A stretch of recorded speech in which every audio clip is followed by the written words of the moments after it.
안녕하세요. 이제 4강을 맞이하게 됐습니다. 지난 3강에서는 프레임에 대해서 말씀드렸고 3강에서는 그 패러다임에 대해서 말씀을 드렸습니다. 이제 오늘은 포커스에 대해서 말씀을 드리려고 합니다. 우리 어렸을 때 이제 그 돋보기를 이렇게 해서 햇빛을 받아가지고 이제 먹지에다가 한쪽에 이렇게 탁 하면은 이제 햇빛이 돼서 모아져가지고 그 먹지가 구멍이 나는 그런 경험을 하신 적이 있으시죠?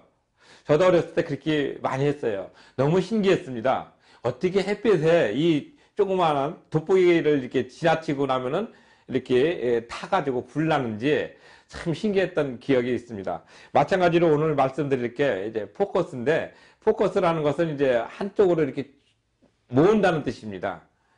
그럼 이제 우리가 이제 어떻게 살아가는 데 있어서 힘을 집중해야 될 부분이 있습니다. 예를 들어서 10대에는 열심히 공부를 해야 되고 20대는 또 그 공부한 것을 좀 더 활용하고 지혜를 잘 짜가지고 이제 결혼도 하고 이제 30대 되면 이제 좋은 직장을 얻고 그 직장을 얻어서 이제 생활을 하면서 가정도 꾸려가면서 책임을 지는 어떤 그 성숙한 모습을 보이고 40대 돼서는 또 자녀를 어느 정도 키운 다음에 그 자녀들을 이제 그 학교에다 보내고 그러면서 이제 새로운 인생의 시기를 맞이하게 되고 50대 돼서는 이제는 이제 자녀들이 어느 정도 큰 사람들은 이제 분가를 한다든지 또는 그 나름대로 살아갈 수 있도록 이제 뒷바라지를 해주고 이제 60대는 인생에 대해서 쭉 생각을 하고 무엇인가 느낌을 갖는 그런 모습으로 우리가 인생을 이렇게 단계별로 따집니다. 처음에는 우리가 이제 그 프로이트의 그 정신 분석학에서는 이제 5세까지 기계적인 결정론이라고 해서 이제 학문기, 또 난관기 또 이렇게 쭉 지내고 있지만은 이제 에릭슨이라는 그 심리학자는 인생 그 생애를 전 단계를 발달 과제를 따져가지고 분석도 하고 또 어떤 분들은 이제 그 도덕적인 감성을 가지고 얘기하는 경우도 있고 그래서 이제 우리가 이제 인생을 어떤 포커스, 어떤 초점을 맞춰가지고 집중적으로 살아갈 것인가 이것이 상당히 중요합니다. 그러면 여기 이 방송을 들으시는 시청자 여러분께서는 어떤 모습으로 어떤 포커스를 맞춰서 인생을 살아가고 있는지 한번 이렇게 생각해보는 그런 귀한 시간이 되었으면 좋겠습니다. 왜냐면은 우리가 이제 어떤 초점을 맞추고 살아간다는 것은 상당히 중요하지만 이제 우리가 초점을 잘 못 맞춰요. 왜냐면은 할 것이 너무나 많기 때문에. 그러니까 할 게 한 가지밖에 없으면은 거기에 인생을 맞춰서 이제 살아가는 게 보편적인 틀이었습니다. 예를 들어서 산업화 이전에는 농경 시대였기 때문에 아침에 일어나서 농사 짓고 그다음에 그 농사가 이제 한 패턴이 지나면 1년이 지나고 그러면서 살아갔지만 지금은 이제 농사의 패턴보다는 어떤 산업화의 패턴으로 가고 지금은 또 이제 AI라고 해가서 이제 그 슈퍼 인텔리전스 해가지고 이제 뇌과학이라든지 지능이 또 발달해가지고 또 새로운 어떤 그 과학혁명의 시대로 이제 접어들었어요. 그러니까 할 게 너무나 많고 또 이 산지에 있다 보니까 내가 어떤 걸 중점적으로 힘을 써가지고 가야 되겠다 하는 그런 부분은 많이 약해요. 그래서 이제 어떻게 살아가야 될지. 그래서 예전에는 우리 엄마, 아버지 이런 분들이 뭐라고 얘기했냐면은 한 가지 기술만 가져도 먹고 산다. 근데 지금은 여러 가지 기술 가지면은 굶는 시대가 돼버렸어요. 차라리 한 가지 기술 가지고 우직하게 살면은 그래도 먹고 사는 건 그래도 걱정하지 않는다. 물론 남보다 풍족하거나 이렇게 멋있게 살지는 못하더라도 그래도 자기 몸은 이렇게 보호하면서 살 수 있었다. 이렇게 하고 지금은 이제 여러 가지 기술을 가지고 있었어도 그것을 제대로 활용을 잘 하면은 남보다 몇 배 더 잘 살지만 활용하지 못하면은 그냥 그 자격증 뭐 10개, 20개 따놓고 그냥 이렇게 사장시키는 그런 경우가 많습니다. 갑자기 교육법 하다가 왜 또 이렇게 포커스가 있죠? 이게 중요한 겁니다. 왜냐면 어디에다가 포인트를 맞춰가지고 한쪽으로 힘을 쏟느냐. 우리가 쉽게 얘기해서 이제 송곳을 알 수 있습니다. 우리가 이렇게 종이를 이렇게 구멍을 뚫으려고 손가락으로 이렇게 누르면 잘 안 뚫리지만 송곳으로 누르면 쭉 구멍이 뚫리듯이 한쪽으로 힘을 모으는 겁니다. 우리 삶도 한쪽으로 힘을 모아야 되는데 어떻게 모아야 되겠습니까? 물론 사람마다 그건 다 달라요. 어떤 사람은 직장 생활 하는데 온 힘을 다하는 사람이 있고 어떤 사람은 행복한 가정을 꾸리는데 온 힘을 다하는 사람이 있고 어떤 사람은 다 필요 없다. 내 인생 내가 사는 거니까 돈만 벌면은 여행 가서 그냥 인생을 이렇게 평생을 여행으로 다니는 사람도 있고 뭐 이렇게 가지각색이에요. 근데 중요한 것은 하나라도 정확하게 이렇게 목표를 가지고 살아가는 사람이 그래도 이제 일반적으로 봤을 때 이렇게 사는 것보다는 좀 낫지 않을까. 그래서 이제 오늘은 이제 그 포커스라는 단어를 가지고 있는데 법이 바로 그런 것입니다. 법은 아주 명확해야지 돼요. 예를 들어 가지고 우리 헌법에도 판결을 내릴 때는 이제 헌법과 법관의 양심에 의해서 이렇게 판결을 내린다고 했어요. 근데 그 양심이 어떤 양심이냐에 따라서 다른데 우리 헌법에서 얘기하는 양심은 직업적인 양심을 뜻하는 겁니다. 그러니까 양심이라고 해서 내가 무조건 다 할 수 있는 그런 것이 아니고 내가 선의를 가지고 있든 악의를 가지고 있든 그게 관계없이 직업적으로 주어진 어떤 사명에 의해서 판단을 하게 되는 겁니다. 마찬가지로 우리가 살아가는 데 있어서 내가 저 사람한테 선의를 했다고 하지만 그 받는 사람은 선의를 받지 않는 경우가 있어요. 그리고 내가 또 악의로 했지만 또 그 상대방은 또 악의를 또 선의를 받는 경우도 있고 그러다 보면은 이게 좀 혼돈이 될 때가 있습니다. 마찬가지예요.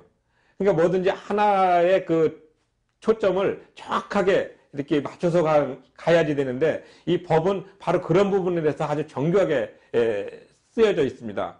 우리가 이렇게 쉽게 얘기해서 하늘의 그 법은 엄기성이 있는 것 같지만 그 안에서 벗어날 사람은 단 한 명도 없다고 옛 성현이 그렇게 말씀했습니다.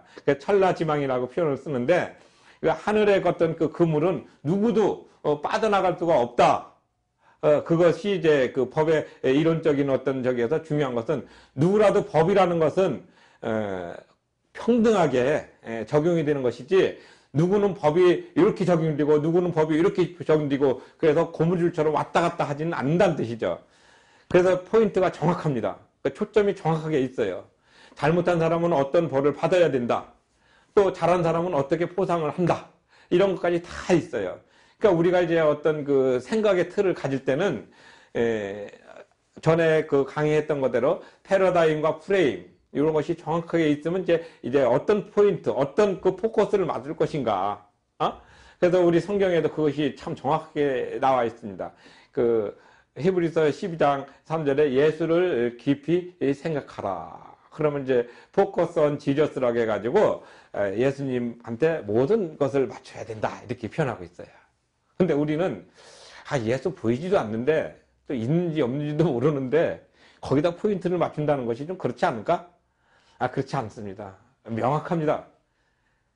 이것을 이제 전제를 해야지 되는데 이걸 전제하지 않고 자기의 그 어떤 그 내면적인 양심이나 또는 자기의 어떤 도덕적인 관점이나 또는 이런 삶의 어떤 모습에서 그것을 맞추게 되면은 결국은 우리가 불완전하기 때문에 기준이 흔들리는 것이죠. 이 포커스는 기준이 정확해야지 됩니다. 그 기준이 정확한 데서 가야지 되는 부분인데 이 기준이 정확하지 않다 보면은 이 잣대가 왔다 갔다 하는 거예요. 우리가 측량을 할 때 한번 보십시오. 기준이 정확하게 기준점이 있습니다.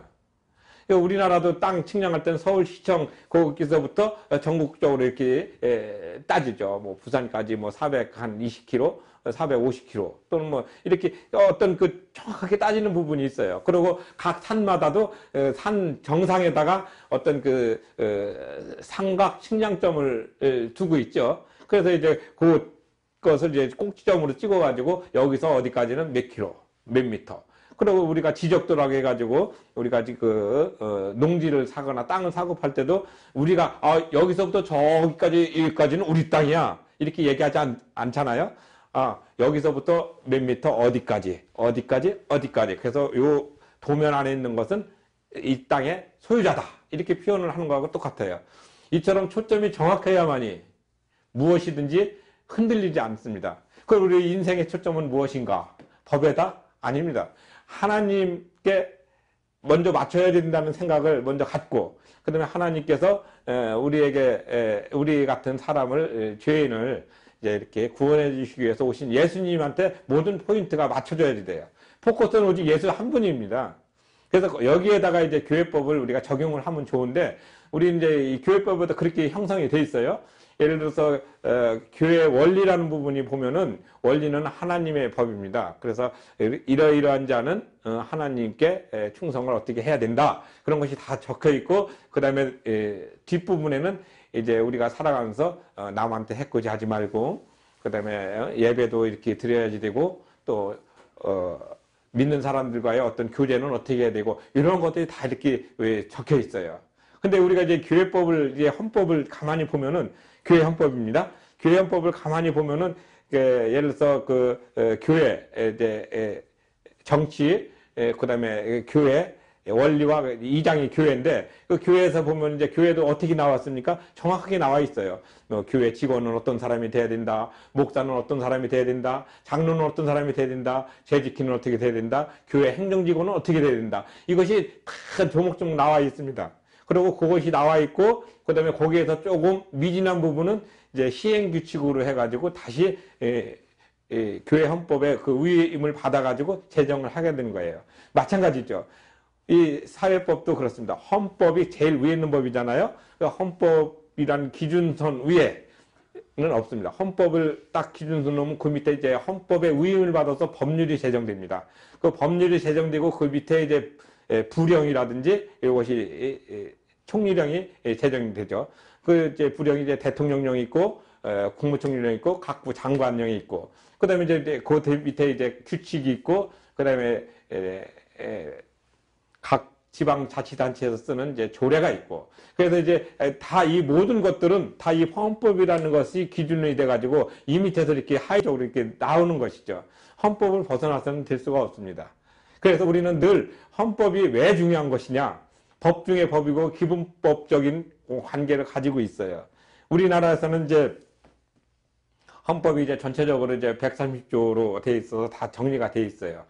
그래서 헌법의 그 전반부는 인간의 그 어떤 그 기본권적인 차원, 그러니까 우리 사람의 몸을 상하게 한다든지 또는 그 사람을 이제 인신을 구속하는 것은 절대로 되지 않는다. 기본권이 있고 그다음에 이제 정부가 입법, 이제 국회가 있고 그다음에 정부가 있고 사법부가 있고 그다음에 이제 그 헌법재판소, 그다음에 선거관리위원회. 그다음에 이제 그 밑에 이제 기타 이제 그 어떤 경제 조항이라든지 이런 것들이 이렇게 구성이 돼 있어요. 이 헌법을 정확하게 아는 것이 중요하고 요즘처럼 헌법이 또 중요하게 대두된 적은 또 없어요. 왜냐하면 87년도에 이제 87헌법이라고 해서 87년도에 이제 여야가 합해가지고 마음을 모아가지고 이제 헌법을 만들고 그것이 이제 30년이 이제 지나서 이제 나왔는데 우리나라는 이제 다른 나라와는 다르게 북한과의 어떤 그 관계가 있어가지고 이제 대통령의 조금 권한이 좀 세다. 그러니까 대통령도 사실은 이제 삼권, 입법부, 사법부, 행정부, 삼권이 조화롭게 이루어지는데 대통령의 그 어떤 권한이 상대적으로 좀 강하다 보니까 제왕적 대통령이라는 표현도 쓰긴 합니다. 근데 그것이 중요한 것이 아니라 오늘 여러분에게 강의하고 싶은 내용은 가장 중요한 헌법이라는 그 초석, 헌법이라는 그 저기가 우리한테 어떻게 다가오고 있는가, 우리 그 삶 속에서 헌법이 얼마만큼 소중하게 와 있는가, 이것을 이제 알아야 되는 것입니다. 이것이 이제 그 가장 중요한 포커스가 되는 거죠. 그러니까 모든 것은 헌법, 이렇게 우리 교회법도 여기하고 이제 다른 게 하나도 없어요. 교회법도 보면은 교회 헌법이 있지 않습니까? 교회 헌법, 또 어떤 분은 교단 헌법이라는 얘기도 써요. 교단 헌법은 뭐냐면 이 책에도 이제 그것을 이제 정확하게 정의해 놨는데 교단 헌법은 교회 헌법을 각 교단이 이 교회 헌법을 우리가 쓰겠습니다. 그러면은 그것이 교단 헌법이 되는 거예요. 예를 들어서 성결교단 헌법이 장로교단 헌법에서 이러이러한 것은 장로교단이라는 단어를 빼고 성결이라는 단어를 쓰고 이거를 우리 교단으로 쓰겠습니다 해서 결의를 하면은 승인을 하면은 이제 그 성결교단 헌법이 되는 거예요. 근데 이제 감리교는 이제 그 헌법이라는 용어를 안 쓰고 교리와 장정이라는 단어를 써요. 그리고 이제 교리라는 부분은 이제 우리 헌법에서 보면 이제 아까 얘기한 그 기본법적인 관점이고 장정이라는 것은 이제 그 사무의 규칙이나 이런 여러 가지 시행세칙을 말합니다. 그리고 이제 성결교도 그렇게 쓰고 그래서 이제 뭐든지 이제 그 헌법이라는 것은 그렇게 모든 법의 기초, 초점이 되는 거예요. 그래서 거기에서 이렇게 나와 있는 것을 우리가 이해를 해야 돼요. 그래서 교단헌법이 이렇게 있으면은 이제 교단헌법 밑에 뭐가 있냐면 노예가 있어요. 노예는 이제 법이 아니고 룰이란 단어를 씁니다. law가 아니고 LAW 룰이 아니고 룰, 그러니까 규칙이에요. 그러니까 노예 규칙, 그 다음에 지교의 정관. 그래서 국가는 입법부, 행정부, 사법부가 3축이 돼서 돌아가고 있듯이 교회도 교단헌법, 노예규칙, 지교의 정관 이렇게 세 개가 들어가요. 그럼 이제 특히 이제 지교의 정관은 어디에 있느냐? 지교의 정관은 이제 첫 번째는 당회, 그 다음에 재직회, 그 다음에 공동회의가 있어요. 이 세 개가 이렇게 어우러졌어요. 그래서 교회는 이제 독립적이고 또 자주적이고 민주적으로 운영을 하는데 그냥 모인 사람들이 이렇게 얼버무려서 이렇게 가는 것이 아니라 당회와 재직회와 공동회라는 세 축이 이루어져 가지고 만들어집니다. 사실은 이제 당회는 사법부 역할을 하고 재직회는 행정부 역할을 하고 공동회는 입법부 역할을 해요. 그 모든 것들을 갖다 통과시키고 할 때는 공동회에서 모든 것을 결정하게 됩니다.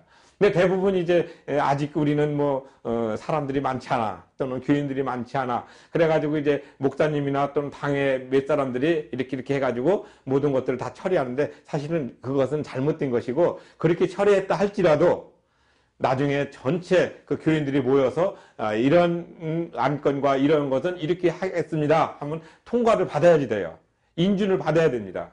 그래서 그 인준을 받게 되면 거기에 이제 맞는 이렇게 사인을 하고 부칙을 다 이렇게 정해야 되는 거예요. 이것처럼 이런 것이 이제 헌법의 기본적인 얼개, 그 다음에 교회의 헌법, 교단헌법의 기본 얼개인데 이 얼개를 우리가 이제 어떻게 생각하느냐, 이것이 이제 초점을 어떻게 맞추느냐. 아까 포커스 말씀드린 것이 바로 어떻게 초점을 맞추느냐에 따라서 이것이 달라지는 거예요. 어떤 데는 교회 헌법을 중요시 여기는 사람이 있고 어떤 사람은 정관이 중요하다고 이렇게 따지면 안 되는 거예요. 뭐든지 위에 있는 가장 초석이 되는 헌법 또는 교회에서는 교단헌법 또는 교회헌법을 기준으로 하고 그 하위적인 것은 그 안에서 벗어나지 않는 범위에서 실행을 하게 되는 것이죠. 자, 이것이 이제 우리가 보편적으로 보는 교회법의 기본 얼개와 헌법의 기본 얼개를 설명을 해드렸습니다. 물론 이제 여기에 대해서 이제 많은 연구자들은 더 많은 얘기를 하지요. 물론 그것이 중요하지만 제가 오늘 여러분들에게 말씀드리고 싶은 것은 그런 국가법적인 관점과 그 다음에 교회법적인 관점이 이렇게 서로 수평적으로 이렇게 연결이 되고 있다는 거. 그래서 그 초점이 그렇게 맞아 있다는 거죠. 그러니까 그 초점을 못 맞추면은 이게 뒤죽박죽이 돼서 법이란 것이 갑작스럽게 이상하게 됩니다. 그래서 법은 항상 그 초점에 맞도록 이렇게 운용하고 거기에 맞도록 또 그것을 이렇게 교육을 하고 배워야지 됩니다. 근데 이것을 이제 배우는 데 있어서 좀 따지고 이제 뭔가 이렇게 깊이 있게 이렇게 생각하려다 보면은 좀 이렇게 생각하기가 좀 어려운 부분이 있어요. 그래서 이제 법을 공부한다든지 또는 또 관계된 사람한테만 이제 이런 거 자문을 많이 하지만은 사실 우리 생활에서도 이런 법은 깊숙이 우리한테 와 있어요. 그래서 우리 생활에서 많이 쓰는 것은 이제 헌법을 많이 쓰는 게 아니라 하위법인 법규를 많이 쓰는데 이 법규에서 이제 규자라는 단어가 이제 보면은 대장부 후자에다가 견을 써요. 그러니까 우리 같이 훌륭한, 각 개인은 다 훌륭하신 분들입니다. 우리 같이 훌륭한 사람들이 봐가지고 잘못된 건 고쳐나가고 잘된 것은 계속 이렇게 권장해 나가야지 됩니다. 그래서 규자라는 단어가 그래서 법규라고 우리가 씁니다. 이 법은 아까 말씀대로 그렇게 쓰고 규는 또 그렇게 되는 거예요. 그러니까 우리 각 개인은 엄청 소중하신 분들이에요. 그래서 각 개인이 정말 중요해요. 그래서 인격이라는 단어를 쓸 때 인간의 자격인데 인간의 자격을 얘기할 때는 보편적으로 자기가 스스로 생각하고 이렇게 하는 것이 아니라 인간의 자격을 이제 물론 이제 백과사전이나 이런 데 정의하는 것이 따로 있지만은 인간의 자격은 주체적으로 생각하고 주체적으로 행동을 하고 그다음에 주체적으로 그 행동에 대한 책임을 지고 책임과 의무를 행할 수 있는 그런 모든 것들을 어우러서 인격이라는 표현을 쓰거든요. 예를 들어서 인격이 좀 이렇게 처진다. 그러면 이제 법도 안 지키고 또 자기 마음대로 해가지고 상대방한테 해코지하고 이런 것은 좀 뭔가 인격적으로 미숙하다고 우리가 표현을 하듯이 그 서로 인격과 인격이 만날 때는 정말 소중하게 만나는 그런 부분들을 우리가 생각해야지 돼요. 법은 이런 부분들을 정확하게 이렇게 찍어주고 있어요. 근데 우리는 그런 것들을 이제 너무나 잘 아는 거기 때문에 무시하고 넘어가요. 근데 간혹 가다 이제 그러지 못하면은 이제, 저 사람 왜 저렇게 되지? 저 사람 좀 뭔가 이상해. 이제 우리가 이렇게 표현하는 거죠. 소위 하나의 그 공동체에서 일탈된 행동을 할 때 우리는 그 사람을 조금 이상하다고 보는 경우하고 똑같습니다. 그래서 우리는 그런 것들을 생각할 때는 이제 그 법이라는 것이 그만큼 정확하게 정밀하게 찍어주고 있다는 거죠. 그래서 예를 들면 이제 우리가 이제 민법적인 부분은 이렇게 되고 또 어떤 가치관적인 관점은 이렇습니다. 그러나 또 형법적인 부분도 정확하게 포인트가 있어요. 예를 들어서 내가 어떤 사람 주머니에서 지갑을 꺼냈어. 그럼 이건 분명히 절도예요. 그죠? 절도인데, 이제 절도도 이제 기수하고 미수가 있어요. 기수는 절도가 이루어진 거고, 미수는 이제 절도를 했지만은 아직 확정되지 않은 거예요. 자, 내가 이렇게 갔어요. 갔더니 이 사람이 이제, 그거 왜 내 주머니에서 돈을 꺼내? 지갑을 왜 꺼내? 그래서 뺏으면은 내가 돈을 찾았으니까 그거는 미수가 돼요. 근데 딱 이걸 빼고서 한 발자국 도망갔어요. 그럼 내가 손을 뻗었는데 그 사람은 도망가서 못 잡았어요. 그러면 이게 완전 절도가 되는 거예요. 이해하시겠죠? 이렇게 법은 정확해요. 초점이 아주 정확한 거예요. 포커스가 맞는 거죠. 근데 우리는 이 포커스를 그렇게 안 맞추고 그냥 어떤 개념적으로만 생각을 많이 합니다. 자, 생각해 보십시오. 우리가 잘못해서 이제 경찰서 가면 이제 판사가 당신은 이렇게 해서 징역 또는 집행유예 이렇게 판결을 내리기 전까지는 미결이에요. 죄가 없다고 생각을 해요. 그러나 판결이 났으면 죄가 있든 없든 거기서 결정이 되죠. 그건 기결로 변하든가 아니면 무죄로 오든가 둘 중에 한 가지예요. 근데 우리는 이제 이렇게 포인트가 정확하고 그다음에 또 이렇게 어떤 초점적인 부분은 정확하게 이렇게 따져져 있는데 우리는 뭉뚱그려 가지고 생각을 하다 보니까 법이 어떤 때는 나한테는 참 유리하고 좋은 것 같은데 어떤 때는 저 사람한테는 왜 이렇게 불리하게 됐다. 그래서 자기가 스스로 생각하는 거예요. 그 자의적인 생각을 하면 안 되고 법적인 관점에서 생각을 분명히 할 수 있는 자세를 가져야지 됩니다. 근데 우리는 이러한 것이 훈련이 잘 안 돼 있어요. 그 뭐든지 이제 상식적으로. 우리 교회에서도 그런 얘기 많이 하죠. 재직할 때 어떻게 얘기합니까? 어떤 안건이 나와서 막 따지면은, 교회에서 그렇게 하면 되겠어? 좋은 게 좋은 거 아니야? 좀 덕스럽게 좀 넘어가. 이렇게 해서 하면은, 가만히 듣고 보면 저 사람 참 믿음이 좋은 것 같고, 이렇게 따지는 나는 믿음이 없는 것 같은 느낌이 들어요? 근데, 어떤 사람이, 그러지 마. 올바른 게 좋은 거야. 그렇게 해서 올바르게 고치고 나가면 괜찮은데, 덕스럽고 뭐 은혜스럽게 넘어가자겠다 했는데 나중에 어떤 문제가 생기니까 그때 제대로 해결하지 않았던 부분이 동티가 나가지고 엄청 힘들게 하는 경우가 많았어요. 제가 판례를 많이 이렇게 연구하고 읽다 보니까 교회 분쟁이라든지 뭐 나오면은 여기에 거의 걸리더라고요. 그래서 앞으로 우리 이 프로를 시청하신 우리 애청자 여러분은 앞으로 정말 좋은 게 좋은 것이 아니라 올바른 게 좋은 것이다. 이런 생각을 확실하게 심어 갖기를 바랍니다. 우리 시청자 여러분 또는 또 애청자 여러분 모두 정말 올바른 게 좋은 것이지 적당히 넘어가고 좋은 게 좋다 또 뭐 덕스럽게 넘어간다. 이 교회 안에서 특히 재직할 때 막 말다툼 날 때 어떤 분은 한쪽에서는 찬송가 부르고 어떤 사람은 또 기도하고 이 포커스가 잘못 맞춰진 어떤 모습들이 많아요. 이런 것이 고쳐지는 것이 바로 법이에요. 올바른 게 좋은 것이다. 오늘 포커스는 올바른 게 좋은 것이다. 그 올바른 게 무엇이냐?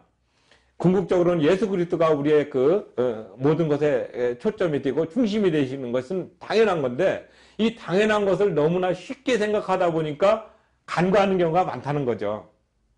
이제 적어도 이 교회법 이 강의를 들으신 우리 시청자 여러분은 그래 우리 재직회에서 어떤 문제가 있었을 때는 그거를 바르게 해결하고 그 당신은 좀 얼굴이 좀 붉어질 경우가 있다 할지라도 어차피 불완전한 사람들이 모여서 하는 거기 때문에 잘못된 부분인데 그거는 고쳐나가고 바르게 고치고 나가서 할 때 다음에 그런 문제가 없는 거지. 꼭 이렇게 대충대충 미봉책으로 나갔다가 나중에 문제가 있으면 그때 뭐라고 했어? 그때 했으면 됐잖아. 이렇게 후회하면 늦는다는 얘기죠. 우리 LGS를 사랑해 주시는 우리 시청자 여러분께서는 이 강의를 들으셨을 때 분명한 모습으로 올바른 게 좋은 것이다. 그러면 그것이 올바른 것이 무엇이냐? 바로 예수 그리스도를 통한 법.